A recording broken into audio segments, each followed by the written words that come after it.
पता नहीं आजकल क्या बात है। आजकल पढ़ाई में किसी को खासकर मन नहीं लगा। आखिर गलतियां कहाँ हो रही है। पढ़ाई तो जरूरी है। पढ़ाई जिंदगी जीने का साधन है। अगर हम पढ़ेंगे नहीं तो कामयाब कैसे होंगे और जिंदगी कैसे चलेगी। बचपन से घर वाले इसी बात को समझाते आ रहे हैं। पढ़ोगे लिखोगे तो कामयाब बनोगे, तुम्हारी जिंदगी बेहतर बनेगी और तुम जिंदगी सुकून से गुजार पाओगे। ये सब जानने के बाद आखिर पढ़ाई में मन लग क्यों नहीं रहा। क्या गलतियां हो रही है। क्या हमें पढ़ाई का मकसद नहीं पता या हमें पढ़ाई के फायदे नहीं दिखते। सब वजह होने के बाद भी आखिर इतना बोरिंग क्यों है। क्यों हमें इस काम को जबरदस्ती करना पड़ता है।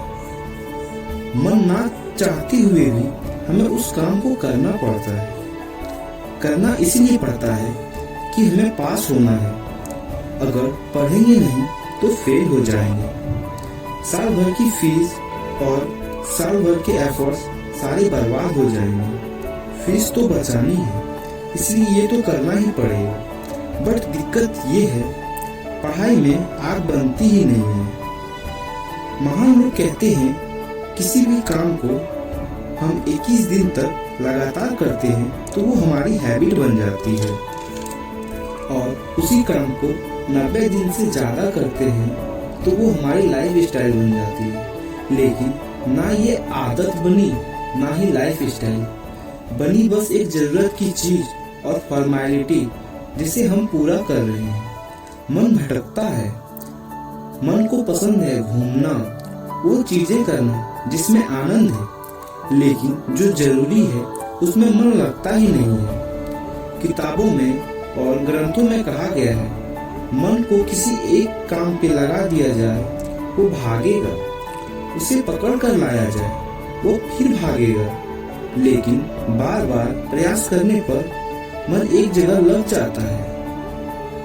लेकिन जिसके पास मकसद है, जिसके पास लक्ष्य है, उसके मन को भटकाने का या भटकने का कोई सवाल ही उत्पन्न नहीं होता। मन उसी का भटकता है जिसके पास मन तक पहुंचाने का लक्ष्य नहीं है। जिंदगी में जब तक कोई डेस्टिनेशन नहीं है तब तक वो जर्नी किसी काम के नहीं। ये जर्नी बड़े पथ पर भी हमारे साथ होती है और ये जर्नी शुरू से भी हमारे साथ होती है। चाहे वो किताब का चैप्टर हो, जब तक उसका एंड डिसाइड नहीं कि हमें क्या सीखना है तब तक हम उसमें मन लगा ही नहीं सकते। दिक्कत यही है हमें उसका मकसद नहीं पता, हमें उसकी मंजिल नहीं पता। चाहे आप किसी भी क्लास में हो या किसी भी कोर्स को कर रहे हैं, सबसे पहले अपनी मंजिल ढूंढो। हर एक चैप्टर में मंजिल ढूंढो, हर एक सब्जेक्ट में एक डेस्टिनेशन खोजो। आखिर वो क्या इम्पोर्टेंट है। जब तक इस बात का पता न लगे, देखो जिंदगी में एक बात याद रखना, जो जरूरी है वो जरूरी है। मैं हर बार कहता हूँ उस काम को हमें हर हाल में करना ही है जो हमारे लिए जरूरी है। हमारे पास कुछ काम करने के सिवाय कोई दूसरा ऑप्शन नहीं होता। इसीलिए मंजिल ढूंढो और अपने मन को एक काम में लगाओ और आगे बढ़ो।